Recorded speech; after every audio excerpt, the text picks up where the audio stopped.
不错，看这样子，楚风还算得上是人中翘楚，的确有那么两下子。先不说他自己临危不乱，那种天地不惧的气势，好像是发自骨子里的，竟然连他那群平庸的手下也能在他的影响带领下变得自信满满，这就绝对是楚风的功劳了。正所谓，什么样的将军带出什么样的兵，这楚风若是一个将军，那绝对是一个好将军啊！见到楚风后，练兵部的长老不住点头，夸赞连连。见到这一幕，魏长老则是冷哼一声，说道：“老怪物，你不是读楚风书吗？怎么又夸赞了起来？老家伙，你可别歪曲事实啊！我可没有说楚风必输无疑，我说的是楚风若没有隐藏真实修为，那他肯定会输；但他若隐藏真实修为，我可是赌他赢啊！看那楚风自信满满的样子，他绝对是隐藏了真实修为。”练兵部长老解释道。魏长老再度冷哼一声，不再语气争辩，而是意念转动，一把金灿灿的结界座椅凝聚而出，浮在了他的身下，将他承载了起来。这两位当家长老虽然对楚风都是赞赏有加，非常的看好，可是其他长老和弟子可就不这么看了。他们看到的只有楚风那二品武王的修为，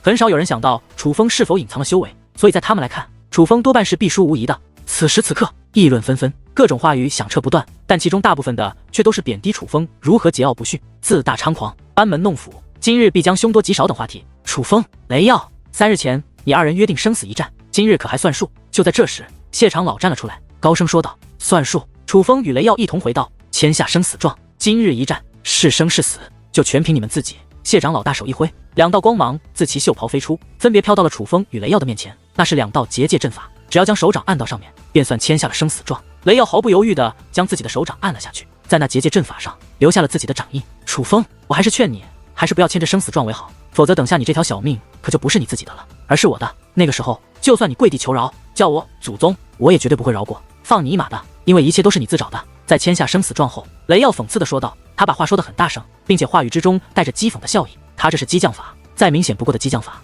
但就是这样的激将法，却引起了在场不少人的大笑，甚至一些长老级的人物也是忍不住发出讥讽的笑声。对于这样一幕，楚风则是微微一笑，随后说道：“我知道，来到此处的人中，有多半是来看我楚风笑话的。你们觉得我猖狂，觉得我无知，觉得我是自寻死路，包括你雷耀，也在这般想我。”突然，楚风将手指向雷耀，面带微笑，却双目如电，冷声问道：“雷耀，你就真那么确定？你一定能够赢我？你真的就能确定我楚风向你挑战，就是来送死的？我楚风若真是那么愚钝，也就不会自南方海域杀出，来到这五至圣土，更不会站在这里与你们这般讲话。什么？这楚风不是五至圣土之人，是来自南方海域那种弹丸之地。”听得楚风的话后，在场之人皆是不由大吃一惊。如果说楚风是青木南陵的弟子，就已经让人感到吃惊的话，那么来自南方海域，能当真是让人想不吃惊都难。因为在五至圣土之人的眼中，南方海域、东方海域、西方海域、北方海域，那里的人就是不具备修武资质的废物，甚至有些人更是觉得四方海域的人不配称为人，因为枉为人这个称呼，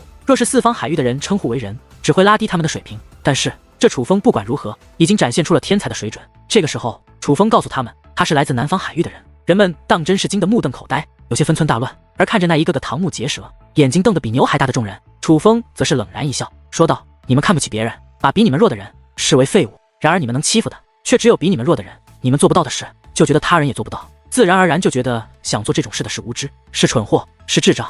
不过今日我就送给你们一句话，你们做不到的事，不代表别人也做不到。我现在就是要让你们知道，究竟谁才是真正的愚钝之人。”话罢，楚风猛然出手，一掌拍在了那阵法之上。而当楚风将掌印留在阵法之后，两道阵法便一同回收，最终竟在谢长老的面前凝聚变化，形成了一张契约。而那正是完整版的生死状，楚风与雷耀共同签下的生死状。在签下生死状之后，楚风身形一跃，来到了一处无人的地带，这是人们特意留下的，留着让楚风与雷耀交手的空地。来吧，雷耀，让你我尽快解决这场战斗，让所有人知道，签下生死状是我无知，还是你无能？楚风指着雷耀说道：“真是狂妄自大，别人做不到的事，你能做到。其他二品武王不可能是我对手，难道你能？楚风，你给我记住，不是我雷耀非要杀你，实在是天堂有路你不走，地狱无门你偏要闯进来。”被楚风当众挑衅，雷耀怎么会忍？他出手了，双掌叠加，一同轰出，顿时武力涌动，滚滚而去，竟在半空之中化作一只凶猛巨兽。那巨兽高达100米，长达1000米，身似山岳，吼声雷鸣。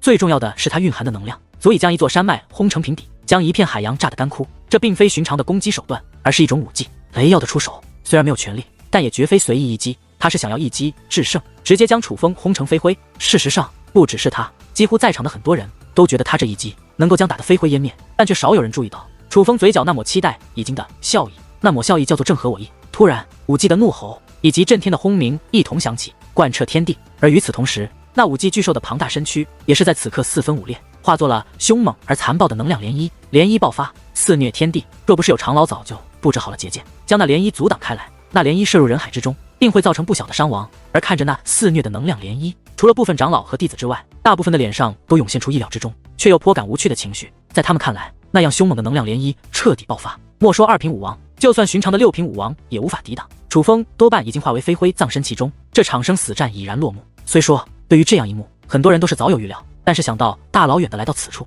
为的就是看看这场热闹，但只是眨眼之间就结束了，他们难免感觉太过无趣了一些。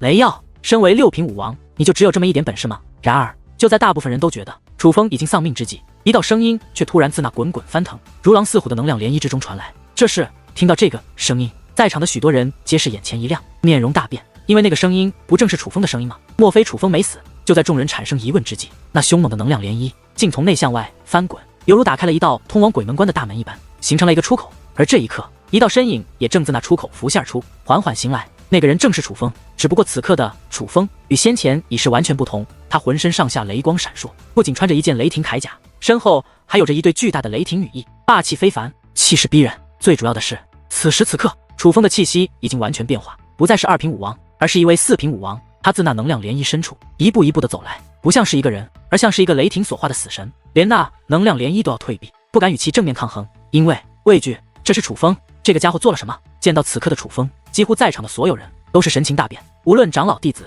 都是一脸的吃惊，因为此刻楚风增强的不仅是修为，还有那种气势，这是一种战力的表现，强大的战力表现。至少从气势上来看，此刻的楚风已经丝毫不弱于雷耀，甚至还要过之。这说明什么？这说明抛开修为不谈，战力之上，楚风已经远胜雷耀，是真正的逆天战力。这雷霆浩强，并非是他隐藏了修为，而应该是施展了某种特殊的手段才是。这究竟是什么？是无上秘技，还是禁忌玄功？为何我分辨不出？这一刻，就连天际之上的2位当家长老也不淡定了。那位练兵部的当家长老更是眉头紧皱，若有所思之中，显现出了诸多不安，因为他赌的可是楚风隐藏了真实修为，会赢。但是眼下，楚风虽然有所隐藏，但却并非隐藏了真实修为，而是隐藏了手段。也就是说，楚风的真实修为还是2品武王，只不过却通过强大而特殊的手段，使得修为暴涨。这样一来，若是楚风赢了，那也就等于他赌输了，将要失去招揽楚风的机会。尤其眼下来看，楚风的战力大显，那个气势，那个样子，那种无可匹敌的架势，极有可能会胜过雷耀。这要这位练兵部的当家长老如何能够淡定？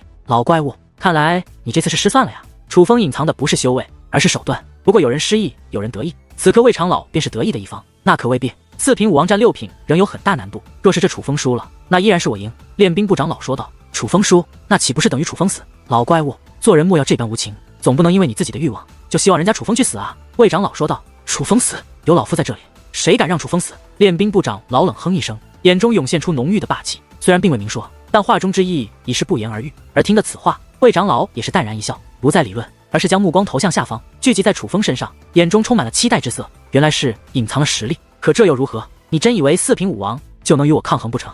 现在就让你知道，你我的差距仍是宛如天地。突然，雷耀怒吼一声，一击失手，他已勃然大怒，掌心翻动，便再度出手。这次出手不仅轰鸣刺耳，更是天地皆动，凶猛的武力化作滔天一把巨斧。那巨斧头不仅长达1000米，金光缠绕，更是蕴含万钧之势，仿佛能够开天辟地一般。这虽是武技，但已非寻常武技。雷耀真的怒了，这一次他施展的乃是禁忌武技，是我参星观的招牌武技——人尽开天斧。见到这一招，许多身心观的弟子都是眼前一亮，眼中不免涌现出些许敬佩甚至崇拜之色。换作他人，也许对这禁忌武技不太了解，但是身为身心观的弟子，对这禁忌武技可是相当了解。这可是号称是修炼大成，能与的禁武技相媲美的禁忌武技，绝非寻常的人禁武技能比。而这武技的修炼难度也是极高，寻常弟子根本无法完美掌握。但是这雷耀不仅已然掌握，显然已经将这人尽开天斧运用到了随心所欲、出神入化的地步。雷耀，想不到事到如今，你还敢如此猖狂，看来真的是该让你看清真相，明白你自身实力的时候了。看着那开天辟地、携带滚滚神威迎面劈来的巨斧，楚风嘴角的笑意不减反增，突然双臂平行张开，眼中雷芒闪动，一股强大的气息开始自其体内四散开来。终于，楚风单掌握拳猛然轰下，顿时虚空之上传来一声万雷齐鸣般的炸响。与此同时，一道火焰缠绕，如同山岳般大小的火球也是浮现而出，从天而降，向那雷耀反砸而去。这也是人禁武技。看着那火焰滚滚从天而降的庞然大物，许多人为之啧舌，因为他们能够看出楚风可非寻常的人禁武技。假如说那雷耀施展的人尽开天斧能够媲美的禁武技，那么楚风的这个火焰巨石也绝对可以。想要硬碰硬吗？那你就输定了。人禁武技之下，我这开天斧几乎所向披靡，他人虽然惊叹，但雷耀却是鄙夷的一笑，不但没有对楚风有任何刮目相看，反而全力催动那巨斧，向楚风的火焰巨石推送而去，想要向世人展示一下，究竟是楚风的人劲武技强大，还是他这人劲开天赋的强大。可他万万也想不到，就在他准备通过武技来对比他与楚风谁强谁弱之际，楚风另一只手掌也是五指握拳，猛然轰下，并且紧随其后，双拳摆动，无数个拳头隔空轰出。而这一刻，莫说是旁观之人，就连那自信满满、对楚风充满鄙夷的雷耀，也是大嘴一张，神情大变。伴随每一拳的轰出，都有一道同样强悍的火焰巨石从天而降。此时此刻，整个天际之上，火光萦绕，数不过来的火焰巨石夹带着毁灭一切的威势从天而降，无论威势还是气势，胜过雷耀数倍不止。鲜红的火光如血液一般染红天空，并且为之升腾，仿佛连天空的血液也已经被燃烧了一般。但最为恐怖的却是那一颗又一颗宛如山峰大小正在从天而降的火焰巨石。这些火焰巨石数不胜数，每一道都蕴含着不弱于雷耀那人劲开天府的威力。如此数量一同浮现，并且从天而降，莫说他将要造成的破坏，单单是那威势已是让人惊骇不已。这武技好强，莫非是地境武技？这楚风竟然掌握了的劲武技！望着那漫天的火焰巨石，有人惊呼不断。因为楚风这竞技武技声势太强，远超过其他人劲武技，人们还以为楚风施展的是地境武技。可是的劲武技修炼难度极高，莫说是寻常人，就连天才级的人物也少有人能够掌握。如是楚风真的掌握了的劲武技，自然叫人想不吃惊都不行。不，这并非的劲武技，但却是人劲武技之最，威力远胜于寻常的人劲武技。厉害，虽然不是的劲武技，但已经无限的接近了的劲武技。这样的人劲武技极难掌握，修炼难度几乎不亚于的劲武技，这楚风竟然能够施展得如此娴熟，不得不说此子很是厉害，至少对武技的修炼天赋非常之高，当真妖孽水准。相比于弟子，在座的长老看得更为透彻，而这一刻与楚风非敌非友的长老也是不免对楚风刮目相看起来，赞叹连连。莫非这是我羽化宗的人劲火流星？事实上，楚风这一出手不仅惊呆众人，就连与楚风相对熟悉的白若尘此刻也是柳眉微皱，一双美眸若有所思的闪烁不定。他能够猜想到楚风施展的应该是当日在羽化宗内楚风所修炼的基本人劲武技之一，但是白若尘没有想到，这人劲武技在楚风的手中竟能发挥出如此大的威力。事实上，这的确是楚风在羽化宗修炼的人劲武技，名作人劲火流星。突然之间，一声巨响在半空传来，一阵凶猛的能量涟漪，更是如冲击波一般自半空肆虐开来。原来是雷耀的人劲开天府与楚风的这人劲火流星相撞在了一处，只不过楚风的人劲火流星只用了一道火焰巨石，便将雷耀的人劲开天赋所抵消，剩下的火焰巨石宛如浩瀚无边的流星雨一般向那雷耀砸了过去。别以为这样我就会输给你，自己的人劲开天赋败了，这让雷耀极为不甘，掌心一翻，竟直接祭奠出了自己的王兵。这是一把大长刀，通体为蓝色，似是宝石打造，但是此刀长有光刀把，就长有2米，刀刃更是长达3米，一看就是一把攻杀利器。而事实上也的确如此，这王兵出现后，不仅增强了雷耀整体的气息与气势，且在雷耀手臂摆动之间，一道有一道半月形的光刃开始自他手中的大长刀飞掠而出，并且每一道光刃都能够将楚风的一道火焰巨石击穿开来，威力相当不俗，绝对是王兵中的极品之人。此时此刻，雷耀身形闪动，宛如灵猴一般，在那道道火焰巨石之间跳动，而伴随着他每一刀的挥下，都有一道火焰巨石被其斩切开来。他并未坐以待毙，而是反掠高空，竟凭借王兵带来的力量，顶着楚风的人劲火流星，向楚风攻杀而去，气势相当骇人。好强，不愧是雷耀师兄，竟不再施展武技，而是以王兵为刃，肉身为盾，向楚风反攻而去，这才是真男人啊！雷耀师兄好样的，就这样杀掉那楚风，让他知道你的厉害，让他知道掌握的武技再厉害，但终究只是武技，人兵合一才是修武者追求的最终境界。见雷耀反客为主，不但没有被楚风的人劲火流星打压掉气势，反而以更凶猛的攻势向楚风攻杀而去。许多身心观的弟子都开始为雷耀呐喊助威，叫好不断。而听得众人的夸赞，雷耀更是气势翻倍，自信暴涨。他越战越勇，就如同一个势不可挡的人形猛兽，手握大刀劈开巨石，终于来到了楚风的近前。楚风，今日就是你明年的忌日。见到楚风，雷耀眼中杀气涌动，只见其身形一纵，竟消失不见。再度出现之时，已是楚风的上方。他双臂猛然向下一挥，那手中的王兵大刀便夹带着呼呼风声以及那恐怖的力道，对着楚风的脑袋劈了下来。他这一劈若是击中，那楚风将定然被斩成2半不可。然而就在这千钧一发之际，楚风却从容的有些诡异。只见其单手猛然上举，掌心握起之际，一把乌黑色的大剑便横在了他的脑袋之上，而这把剑正是封魔剑。王兵大刀劈在封魔剑之上，顿时发出一声钢铁交织的声音，而在那火花四射之间，更是荡起了层层涟漪，且那涟漪之凶，竟连雷耀也是被震退了数米。怎么可能？这种感觉倒退之际，雷耀面容大变，将目光看向自己的王兵之时，眼中已是充满了难以置信的神色。外人也许看不出来，但是他却能够明确地感受得到，当他的王兵大刀与楚风的封魔剑碰撞的那一刻，竟然微微颤动起来。那并非震荡的刀体颤动，而是来自大刀的灵魂深处。那种颤动是一种情绪的传递，而那种情绪叫做恐惧。他这把极品王兵居然被对方的王兵吓怕了。然而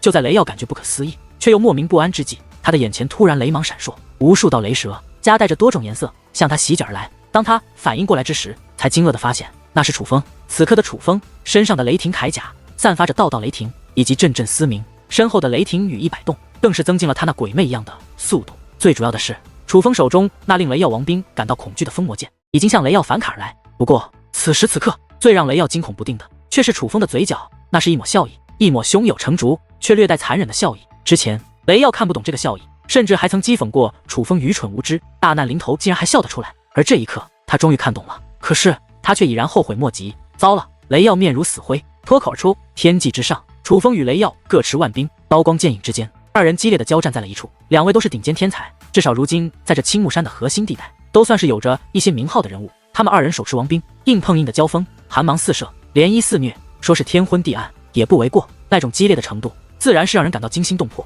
却又爽快无比的。不过正所谓外行看热闹，内行看门道，修武者之间的交锋，弱者只能看个大概，看个热闹，图个精彩。唯有实力不相上下或者超越交战者的人才能看清真相，了解一切。怎么回事？雷耀为何只守不攻？此刻身心观的长老们一个个眉头紧锁，目光闪烁，眼中充满了不安之色。细心的他们早已发现，除了雷耀手握王兵大刀对着楚风的脑袋向下一劈之后，这雷耀就一直处于被动状态。虽然那手中的王兵在他的催动下可谓是舞动的眼花缭乱，密不透风，毫无漏洞可言，但却招招未守，只能用来抵挡楚风的攻势，根本没有反击的架势。并且仔细观察便会发现，雷耀每一次挡住楚风的攻击，其实都会不同程度的倒退一下。这说明什么？这说明雷耀的力量不及楚风，这是真的处于劣势了呀。雷耀不敌楚风，这不会是真的吧？想到这里，身心观的众位长老不敢想了，因为雷耀可是他身心观众弟子目前为止的代表人物。若是雷耀败了，那么丢人的不仅是雷耀，也不只是身心部，还是他身心观啊。雷耀，你在做什么？还不快快将这楚风制服！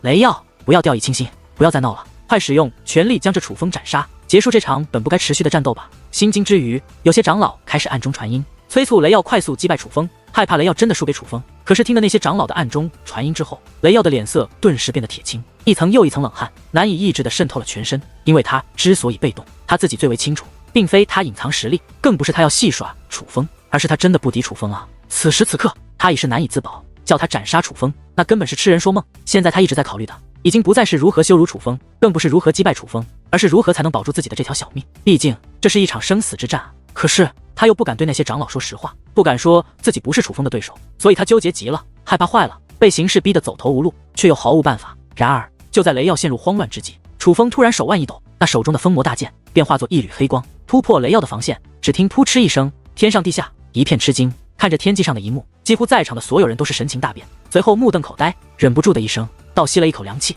因为此时此刻天际之上，楚风与雷耀的争斗已经停止，只不过楚风的封魔大剑却自雷耀的胸口而入，洞穿了他的身体。雷耀没有挡住楚风的攻势，雷耀的身体被楚风一剑刺破，雷耀败了。一时之间惊呼不断，先不说那些弟子根本没有想到这样的结局，就连许多看清战况的长老这一刻也不免为之吃惊，因为他们不得不承认，先前楚风那一剑太刁钻了，莫说是雷耀，同等实力之下几乎少有人能够抵挡。之前他们只以为楚风运用武技的本领高超，但在运用兵器上的天赋上很可能会弱上不少，毕竟哪怕是天才也不可能那么十全十美，在各方面都天赋卓越。可是这一刻他们发现他们错了，原来楚风不仅在武技的运用上天赋异禀，在运用兵器的造诣上更是技艺超群，皆是妖孽水准。就在众人震惊之际，楚风却猛然抽剑，直接将那巨大的封魔剑自雷耀的身体里拔了出来。他此剑一拔，当真是声势骇人，因为不仅拔出了喷涌的鲜血，还是使得雷耀当众惨叫一声。不过对于这样一幕，楚风却是早有预料，并且觉得远远不够，于是楚风将那刚刚拔出的封魔大剑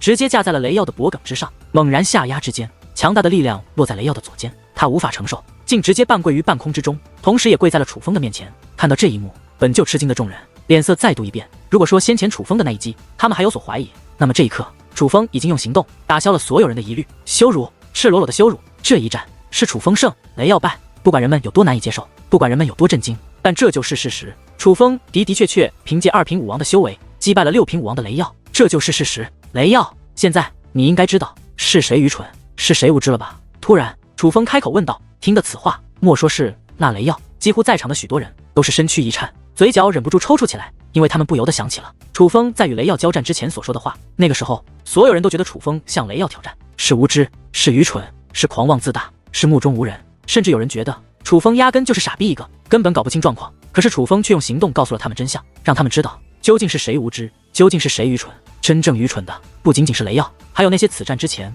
认为楚风必败无疑、自寻死路的人。楚风用他自己的实力，无形之间给了那些本瞧不起楚风的人一记听不见声音却响亮至极的耳光，让他们今时今刻铭记在心。楚风，够了！你与雷耀并我深仇大恨，既然已经赢了，便就此收手吧。突然，茫茫白云之巅传来一道苍劲有力的声音，那是一位长老所说，并且这位长老的实力不弱，乃是半地境的强者，而他自然是身心关的长老。虽说雷耀败了，丢尽了身心关的人，但是雷耀毕竟是天才，他们可不希望雷耀就这样白白送命。长老，这是我与雷耀之间的事，您就不必插手了吧。然而，对于那长老的话，楚风却不屑一顾，根本就不放在心上。楚风，你赢了，是我技不如人，输给了你，请你看在本是同门的份上，放过我吧，给我一个机会，不要取我性命。然而，令楚风想不到的是，就在这时，他的脚下却传来了一道声音，那竟然是雷耀的声音。雷耀竟然向楚风求饶认错。听得此话，楚风也是一愣，低头看向雷耀，才发现雷耀正抬头看着自己。此刻，雷耀的脸上布满了不甘之色，同时也有恐惧之情，看向楚风的目光更是情绪交加，复杂至极。但最为明显的却是面对死亡的恐惧，以及不想死去的懦弱。他真的认输了。原来你也怕死啊？那么签生死状的时候，你想什么来着？楚风嘴角上翘，但那笑容之中却散发着残酷之情以及鄙视之意。他对着雷耀没有丝毫同情，因为他很清楚，假如输的是他，雷耀可绝对不会放过他。楚风，够了！雷耀已经向你求饶，难道你还非要杀他不可吗？本是同门，为何要自相残杀？年轻人，得饶人处且饶人，就此作罢吧。见楚风并不打算放过雷耀，参星观的长老们再度开口，并且他们的语气非常的冷酷，态度非常的硬气，给人一种命令的感觉，就仿佛楚风若不遵从，定要大难临头，必遭重罚一般。诸位长老，你们的意思我明白，不过我想反问一句，假如现在败的人是我，你们可会替我求情？楚风冷笑着问道。先前求情的长老都没有回答，他们乃是身心关的长老，巴不得楚风死，怎么可能为楚风求情？诸位长老皆是身心关的吧？你们这样替雷耀求情，可否有着凭借长老的身份包庇自家弟子的嫌疑？见众位长老不语，楚风趁胜追击，逼迫问道：楚风，你休要口无遮拦，胡言乱语。在青木山内，你们都是我青木山的弟子，就算现在是你输了，我等也会让雷耀放你一马，因为你们对我们来说都一样，都是青木山的弟子，没有任何差别。听得此话，参星观的长老勃然大怒，但在指责楚风的同时，也不忘解释一番。可他们越是这样，越显现出了庇护雷耀的嫌疑。毕竟至今为止，所有开口为雷耀求情的人都是身心观的长老，这个意图实在太明显不过了。这么说来，诸位长老还真是深明大义，楚风佩服佩服。可是你们既然这般爱护青木山的弟子，那么在我二人签订生死状的时候，诸位长老去了哪里？楚风笑眯眯地问道。这一刻，诸位长老再度不言，他们那个时候都在场，但一心想看楚风出丑的他们，怎么可能阻止楚风他们签订生死状？既然我二人签生死状的时候，诸位长老都并未阻止，那么此时此刻，也就请诸位深明大义、大公无私的长老也就不要发话了好吗？楚风很是讽刺地说道。楚风，你听楚风这样一说，不只是那几位发言的长老，几乎身心观在场的长老皆是脸色发黑，被气得不轻，因为这楚风简直就是当众羞辱他们一般。年轻人，我劝你一句，做事不要太气盛。参星观的那位半地长老冷声开口，他说话之时已是咬牙切齿，完全能够感受到他此刻的怒意。不气盛能叫年轻人吗？然而对于那位长老的话，楚风却是笑容不改，从容无比，根本就未将对方放在眼中。听得此话，那位半地长老顿时气得双拳紧握，连他所在的那方天地都是剧烈的颤动了起来。可是此刻的楚风却完全不管那些身心观的长老是何反应，而是看向了雷耀，说道：雷耀，本来我可以不杀你，但你先前2次出手皆是动了杀机，如果此刻败的是我，我想你也绝对不会放过我。既然你有签下生死状的勇气，就要具备承受这种结果的勇气。路都是自己走的，无论错对都要承受，就算要怪，也只能怪你自己。永别了，我会留你一具全尸体的。话到此处，楚风的眼中突然寒光一闪，手中的封魔大剑虽然未动，但是楚风的另一只手却是猛然摊开，对着那雷耀的脑袋便拍了下去。这一掌蕴含凶猛武力以及特殊力量，足以取走雷耀性命。眼见大事不好，雷耀怒吼一声，开始奋力挣脱。可是这一刻才发现，那横在脖颈之上的封魔大剑仿佛一座不可撼动的大山，他竟难动寸步，更别说发动武力了。此时此刻，只能原地等死。诸位长老，快救我！走投无路之际，雷耀不管3七21，扯开嗓子便大声呼喊。此时此刻，他只能求救。楚风，给我住手！而这一刻，身心观的长老也是坐不住了，几位半地级的长老一同出手。那凶猛的力量不仅使得风云变色，更是瞬息而至，向楚风压迫而来。只不过就在那凶猛的力量即将靠近楚风之际，又有几股强大的力量出现，在无形之间便将申星关几位半地级长老的攻势破解开来。是羽化宗的长老们出手了，他们不仅出手，此刻更是站了出来，落在了楚风的四周，将楚风围在中间，并且脸上皆是带着些许怒容。尤其是那位负责主持此次生死一战的谢长老，此刻更是双眼喷火，看向申星关先前出手的长老，毫不留情地呵斥道：“几位，这乃是我主持的生死一战，你们这般作为，是不将我放在眼中吗？”见谢长老等人出手，那参星观的众位长老也是不敢再随意出手，毕竟生死一战有生死一战的规矩，他们随意出手乃是破坏了规矩，不对的是他们，但是他们又不想眼睁睁见着雷耀去死，所以另一位半地级的长老故作亲和，一脸假惺惺地对楚风说道：“楚风小友，老夫只说一句话，今日能否给老夫一个面子，放过这雷耀一马？”此时楚风的掌心距离雷耀的脑袋只有半寸不到，在双方长老动手的那一刻，楚风就已经收手了。而见这位申星关的长老不仅实力强横，态度更是出奇的友好，楚风的脸色也是微微一变，他先是摇了摇头，这才看向那位长老说道：“不好意思，这雷耀我是非杀不可。”话罢，楚风的手掌猛然落下，只听砰的一声闷响传来，楚风的手掌已是狠狠地拍在了雷耀的脑袋之上。楚风一掌落下，雷耀顿时一声惨叫，但是惨叫过后便双眼一闭，身子一歪，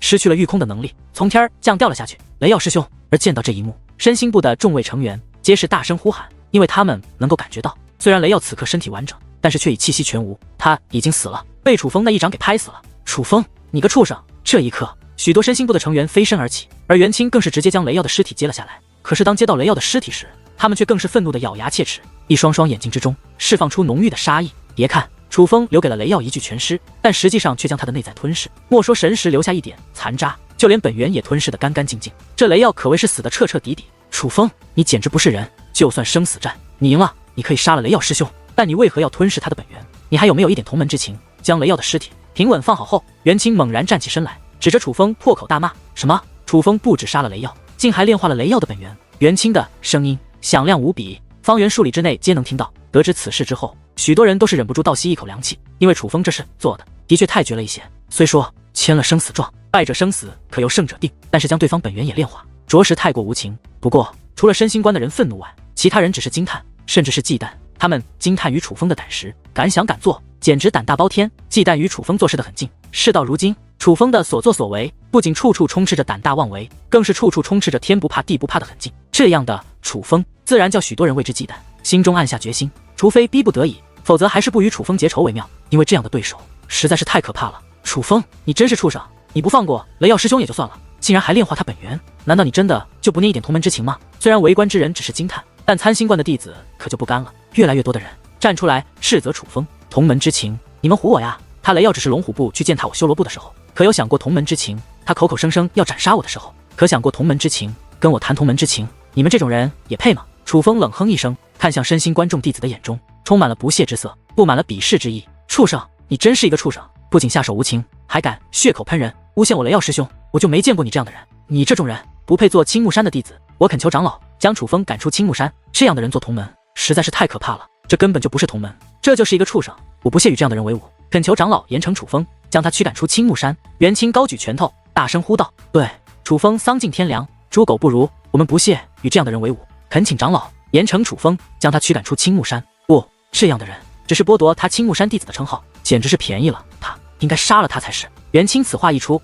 申星部的所有人都高声齐呼起来，一时之间，讨伐楚风的声音响彻天地，震撼人心。那个模样，就犹如楚风真的犯了滔天大错，理应当诛一般。这样一幕，就连许多围观之人都看傻了。按理来说，楚风与雷耀是生死战，杀了雷耀也是理所应当。但是先是长老开口求情，随后雷耀卑微求饶，楚风不但没有放过雷耀，还吸干了他的本源，这做的的确有些过分。此时此刻，楚风显然激怒了申星观的所有人，这件事情无论是长老还是弟子，都不准备就此作罢了。可是就在所有人都觉得楚风是大祸临头之际，却少有人注意到楚风的嘴角依然挂着淡淡的笑意，并且双眼也是微微的眯了起来。都给我住口，造反了不成？然而就在这时，一道怒喝宛如雷霆一般炸响，莫说天地为之颤动，一层强大的气息更是使得那些吵闹的弟子身体一晃，更有甚者直接摔倒在地，连滚带爬之后才勉强站起。是谢长老，他怒了。身为主持这场生死战的长老，他勃然大怒，指着袁清等参星观的弟子冷声喝道：“这是生死一战，他们是签了生死状的，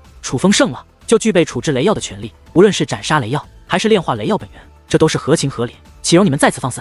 谢长老此话一出，袁清等人都是脸色发青，没有人敢再多说半句。毕竟说到底，谢长老也是一位半地级的长老，这场生死战是他主持的，他们这样训斥楚风，不仅是在针对楚风，也是不将谢长老放在眼中。谢长老说的对，生死一战有生死一战的规矩，岂容你们这些弟子在此放肆？然而就在这时，突然又有一道声音响起，与此同时，近100道身影浮现而出，走入了众人的视线之内。这些人皆是身穿长老的服饰，不过他们的腰间却都挂着一把相同的刀刃，那刀刃尖尖长长，看着就锐利无比。这并非寻常的刀刃，而是极品王兵，但更是权力的象征。这把刀叫做刑罚刀，不过除了这刑罚刀之外，他们的胸口还有一个特殊的字“刑”字。刑罚部的人，他们怎么也来了？见到这群人，许多人都是感到吃惊，因为这近100位长老都是刑罚部的人。刑罚部，这可是一个让人谈之色变的分部。青木山分部众多，但要论权力、论实力，最强的绝对是这刑罚部。刑罚部不仅拥有诸多实力强横的人物，更是具备生杀大权。莫说是弟子，就连长老们对这刑罚部也都有一种望而生畏之感。此刻，这刑罚部的人来了，人们内心皆是溅起了一阵涟漪，尤其是羽化宗的人更是眉头微皱，因为他们下意识的便感觉到，这刑罚部来到此处，很可能是冲着楚风来的。尤其是当这群刑罚部的人出现后，身心关的那些长老们已经飞身而下，与那刑罚部的人站到了一起。羽化宗等人就更是不安了，因为这已经很是显然，他们是一伙的，至少这些刑罚部的长老应该是身心关请来的才是。谢长老，你说的很对，按照生死一战的规矩，楚风所做的一切都合理。可是有些话我还是要说，我们都是人，人心都是肉长的，只要是个正常人，心中就都有一个情字。同门之人便是同胞，便如手足，旧礼当有同门之情，相依为命。这楚风与雷耀并无深仇大恨，却能做到如此无情。我想问一下，这楚风还算个人吗？楚风，你自己说说，你还算不算是一个人？你对得起青木山弟子的称号吗？你对得起死去的雷耀吗？果不其然，刑罚部为首的那位半地级长老剑眉倒数，面容冰冷，将那充斥着质问却又冷冰冰的目光投在了楚风的身上，并且他的声音极为响亮，充满了强大而凶猛的威压之力，毫不掩饰地向楚风袭击而去。殷长老，这是生死战，而生死战的规矩是由青木山的老祖宗定的，就算楚风做的有些过分，但楚风也只是按规矩办事而已，记在规则之内，他就并无过错可言。眼见情况不妙，谢长老赶忙替楚风解围。谢长老，我在问楚风，请你不要插话好吗？楚风，我在问你话，难道连回答我的勇气都没有了吗？你现在的猖狂劲呢？然而那位所谓的殷长老却非常强硬，态度极为恶劣，明摆着就是为了刁难楚风而来。奶奶的，这些刑罚部的小兔崽子们是要造反不成？这一刻，白云之巅的练兵部当家长老看不下去了，站起身来便想要飞身而下。老怪物，等一等！见状，炼药部的卫长老赶忙甩袖制止。老家伙，你这是怎么了？不是很看好楚风吗？难道要看着刑罚部那群小兔崽子欺负楚风，你看得下去？我可看不下去，我要去好好收拾收拾这群刑罚部的小崽子们，不给他们一些教训，他刑罚部还真要无法无天了。练兵部当家长老怒目瞪圆，尽显怒容。老怪物，你真是糊涂！我如此看好那楚风，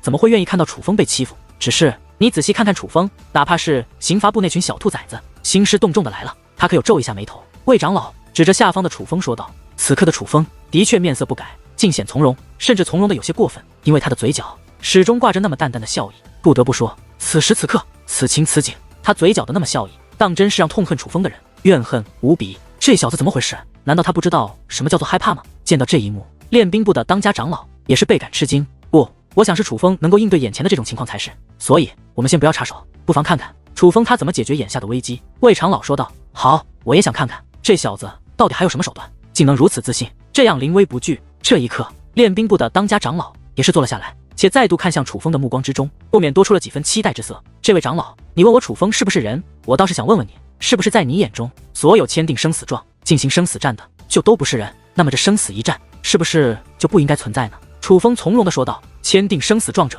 须有深仇大恨。你与雷耀有那么大的仇恨吗？既然没有，就本不该签生死状。所以这件事，谢长老也有责任，因为这场生死战本来就不应该出现，这从一开始就是一个错误。那位阴长老恶狠狠地看了谢长老一眼，原来在你眼中，这场生死战是不合理的。那么您为什么不早点出现，不早点阻止我们呢？您可千万别说您是知道晚了，您是刚刚知道这件事，便马不停蹄地来到此处，想要阻止我们，可是却来晚了一步。3日时间，足足3日时间，这场生死战在3日之前就已经定下来了。看看在场的人，有多少人都已经知道了这个消息？这么多人都知道了，你若是说你刚刚知道，那么刑罚部的消息未免也太不灵通了吧？身为保护青木山的主要分部，消息竟如此闭塞，那还怎么保护我们这些弟子的安危？可是，假如你事先早就知道这件事了，为何不早点阻止我们？您若是阻止，今日的生死一战也肯定无法举行，那雷耀就更不会死。但是您并未阻止，反而是在我杀了雷耀之后，站了出来，说我不是人，说我不该杀雷耀，说这场生死战不合理。诸位刑罚部的长老，我真的想问一句，你们是不是太用心良苦了一些？我与雷耀没有深仇大恨，但我与你们更没有深仇大恨啊！你们为何要这般对付我呢？我一个小小的弟子，哪里斗得过你们？你们想对付我，不就如同踩死一只蚂蚁一般容易吗？何必这般大费周章呢？楚风一脸委屈地说道。楚风，你休要胡言乱语！听得楚风之话，那些刑罚部的长老皆是气得脸色铁青。他们没有想到楚风会如此大胆，竟敢当众怀疑他们出现的动机。这样一来，他们的动机的确就暴露了，并且在楚风的这番话后，他们有一种解释不清的感觉。怎么看，他们都是早就设计好，故意来刁难楚风的。一时之间陷入危机的，反而成了他们。厉害，先发制人，这楚风真是太机智了。只是这样一来，不就是把刑罚部的这些人彻底得罪了吗？练兵部当家长老极为欣赏，却又有些不解地说道：“他们来到这里就是为了难为楚风的，就算楚风不得罪，他们也不会放过楚风。这种人一开始就注定是敌人，得罪了又如何？只是敢当众这样与刑罚部的人说话，这楚风还是我见过的第一个。这番胆识的确让人想不夸赞都难。”魏长老说道：“对，这楚风真是个人才，我越来越欣赏这小子了。我倒要看看接下来还会发生什么。”与此同时，练兵部的部长也是连连点头，苍老的脸上布满了惊喜的笑容。楚风，你休要胡搅蛮缠，颠倒是非。你违规杀同门也就罢了，竟然还敢侮辱刑罚部的长老，你真是吃了雄心豹子胆了。你的眼中还有没有一点点青木山的规矩？对，楚风，你不要废话了。你与雷耀并无深仇大恨，这场生死战本就是不合理的，就算你说再多，这也是不合理的。你无法开脱你是罪人的身份。见状，身心部的长老赶忙开口替刑罚部的人解围。原来只有深仇大恨才能进行生死一战是吗？那好，我想问问诸位身心部的成员，我杀了你们的大当家，我与你们现在可算是有了深仇大恨。面对众位长老的连番刁难，楚风依旧一脸从容，笑眯眯地看向了那群参星观的弟子。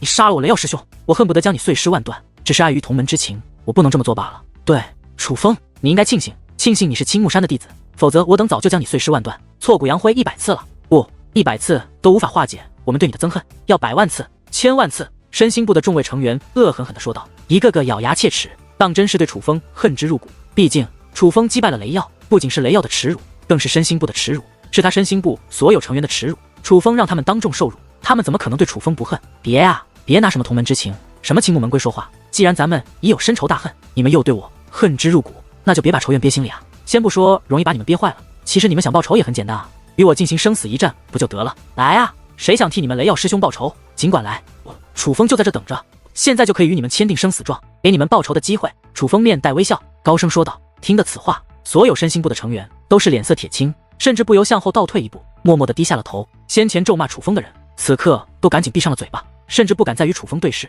那种刚刚还怨念冲天的气势，眨眼间便烟消云散，取而代之的是怯懦与畏惧。毕竟楚风的实力他们都见过了，连雷耀都不是楚风的对手，他们怎么可能是他的对手？与楚风生死一战，那不就是等于自寻死路吗？楚风，你不要太猖狂，不管怎么说，你杀了雷耀师兄，炼化了他的本源都是事实，你如今就是一个罪人，你无法摆脱你的罪名。突然袁清再度开口了，他满腔怒火，大义凛然，先是指着楚风一阵痛斥，随后又双手抱拳，向刑罚部的长老们施礼，恭敬而愤慨地说道：诸位长老，这楚风桀骜不驯，冥顽不灵，他先前的所作所为您都看到了，杀了雷耀师兄还不算，竟还想杀其他同门，这样的人怎能留在青木山？弟子袁清恳请刑罚部严惩楚风，这种人剥夺青木山的名号都是轻的，最好废了他的修为，让他无法再作恶。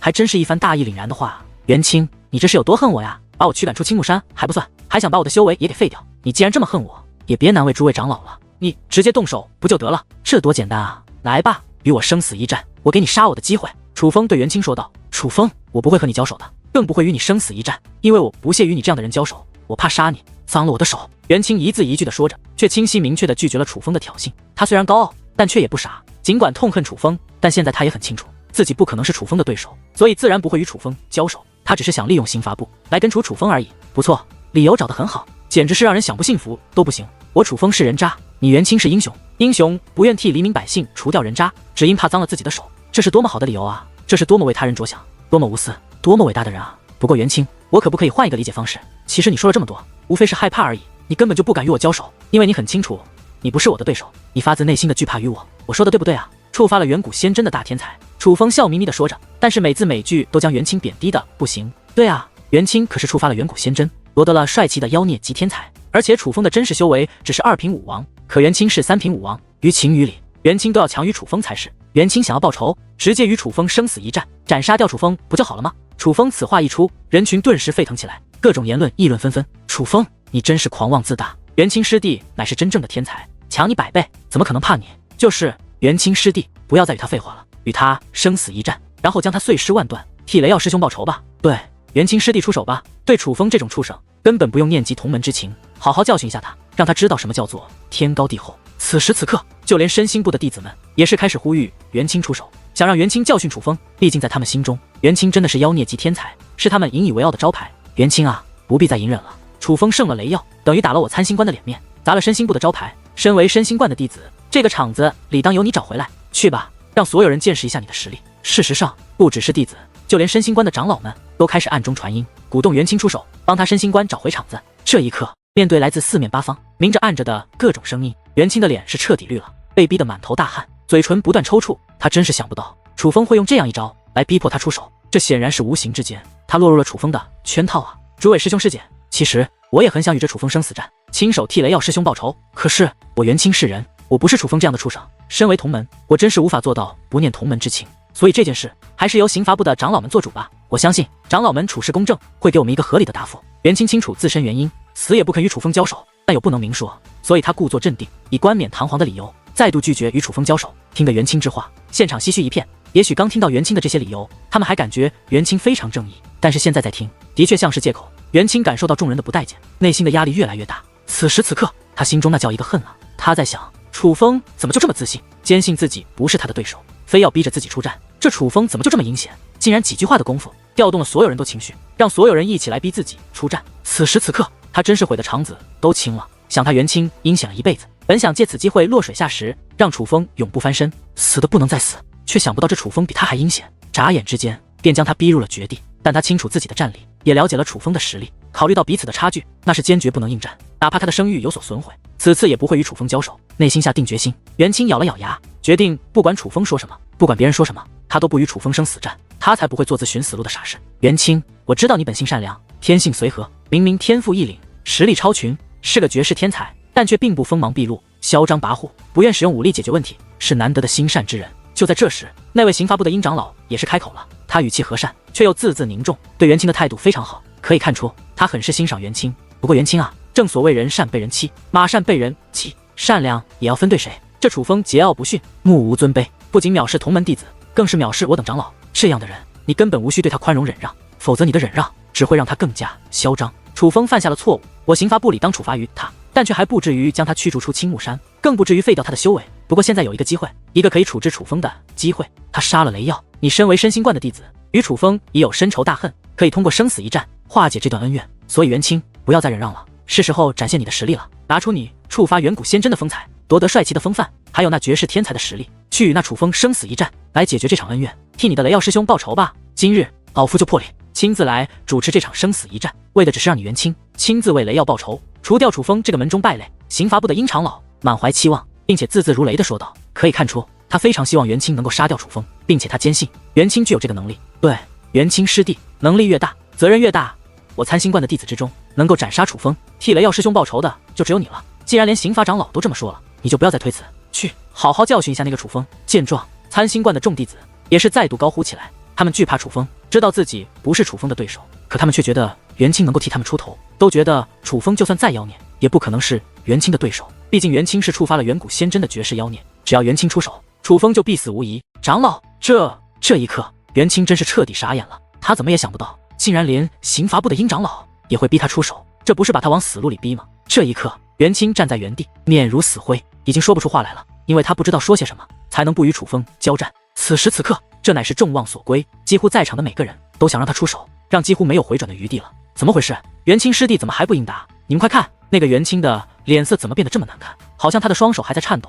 这元清不会真的如同楚风所说，先前那些大义凛然的话不过都是借口而已，其实他是因为害怕楚风才不敢与楚风交手的吧？你放屁！我元清师弟乃是绝世天才，怎么可能惧怕那楚风？我去你妈的！你才放屁！现在不敢出场的是你们身心观的元清，又不是人家楚风。有本事你让元清出场啊！就是你们的元清都被吹上天了，还自称能与清玄天大人媲美，结果就是这么一个怂货。虚张声势可以，但到动用真正实力的时候，远不如青木南陵的这位楚风师弟霸道。你们住口！元清师弟才不会惧怕楚风，在元清师弟的面前，楚风就是一个渣渣，他一只手就能拍死楚风。没错，元清师弟可是触发了远古仙真的人，相传在他之前，唯有清玄天大人能够做到这种事，这说明元清师弟就是能与清玄天大人相媲美的人。那楚风算什么东西？他凭什么和我元清师弟比？元清师弟，快出手吧，让所有人都看看你的实力，让所有人都知道你的强大。元清的迟疑与胆怯引起了一片混乱，很多人开始质疑元清，觉得元清是真的害怕了楚风，但参星关的人却坚信元清能够击败楚风。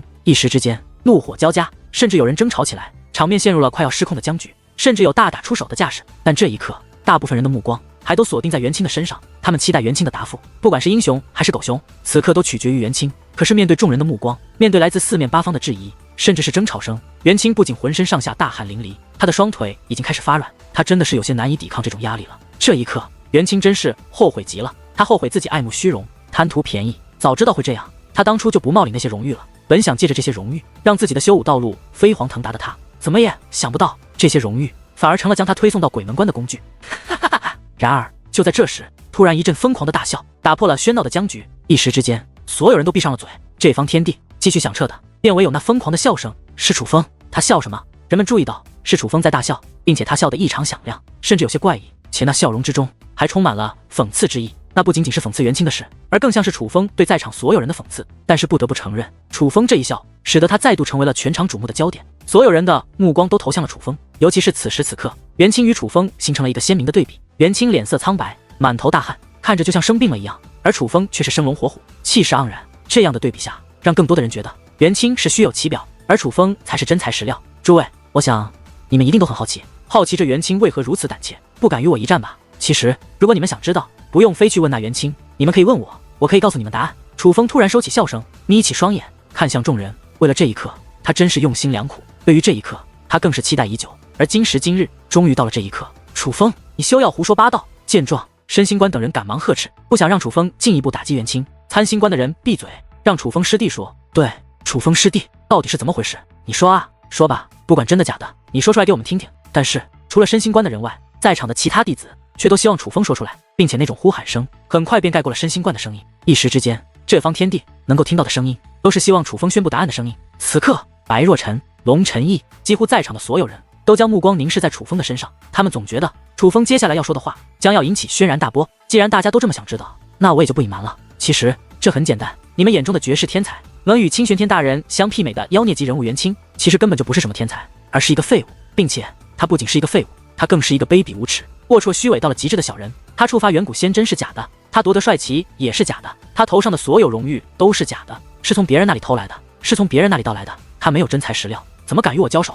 他没有你们期望的本事，怎么敢当着你们的面与我生死战？楚风的声音越来越大声，并且字字响亮，不仅震颤这方天空，更是震慑了众人的内心。什么？元清的荣誉是假的？那岂不是说他没有触发远古仙针，也没有夺得帅旗？这究竟是怎么回事？楚风为何说元清的荣誉是偷来的盗来的？难道说做了那一切的人都不是元清？元清是冒领他人的功劳不成？可是元清又是冒认了谁的功劳？那位真正的绝世天才又究竟是谁？楚风此话一出，顿时掀起了轩然大波，所有人都是神情大变。他们想过元清惧怕楚风，可能是因为觉得楚风太强，自己未必是楚风的对手，可却万万没有想到元清的一切都是假的。原来他根本就不是什么绝世天才，而是一个虚伪至极、无耻到了极点的卑鄙小人。楚风，你放屁！你可以羞辱我们，但绝不允许你诬陷我元清师弟。这一刻，申星关的弟子不甘了，对元清坚信不疑的他们都觉得楚风在撒谎，觉得楚风是在借机攻击元清，觉得卑鄙无耻的是楚风。楚风，饭可以乱吃，但话可不能乱讲。你若再敢这样胡说八道，攻击他人人格，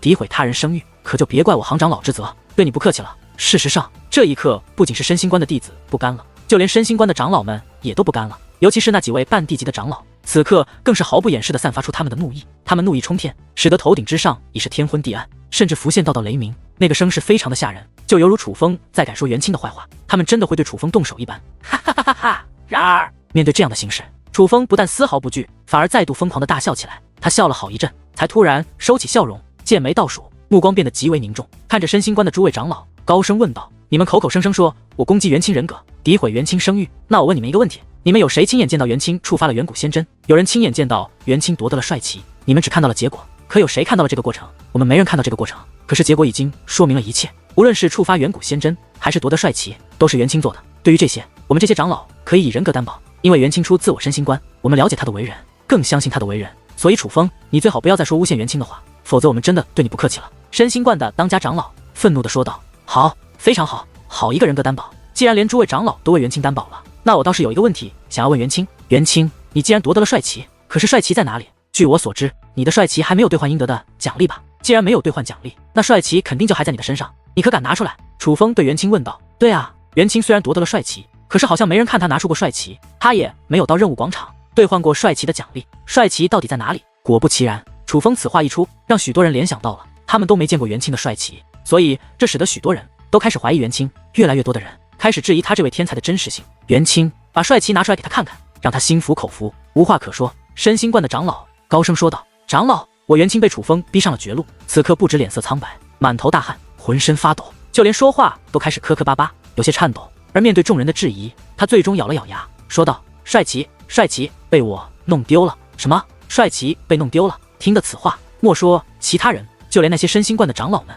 也是脸色大变，他们都拿自己的人格替袁清担保了。袁清此刻竟然拿不出帅旗，还说弄丢了，这不等于在打他们的脸吗？诸位长老，我袁清对不起你们，可是帅旗真的被我弄丢了，这件事我应该早点告诉你们，不该隐瞒，还请长老责罚。袁清咬牙切齿，确认道：弄丢了？照我看，不是弄丢了，而是从头到尾你都没拿到过帅旗，甚至没见过帅旗吧？楚风笑着说道：丢了就是丢了，你现在说什么都行。不过楚风，我真是想不通，你为何要这样针对我？你是不是嫉妒我、羡慕我，所以才这般痛恨我？我知道一定是这样，因为当初与我一同进入远古仙池的人有你一个，但最终触发远古仙针的却是我，而不是你。从那个时候开始，你就对我恨之入骨，一直想要对付我。今天你终于如愿所偿了，是不是？不过我告诉你，你错了。诸位长老的眼睛是明亮的，青木山的师兄师姐是明智的，你的这点小伎俩骗不过他们，你无法诬陷我，最终你只会成为任人唾弃的笑柄。袁清被楚风逼得快要发疯了，这一刻他终于没有控制住自己的情绪，将自己心中的怒火全都爆发了出来。不过他也很聪明，不仅替自己解释，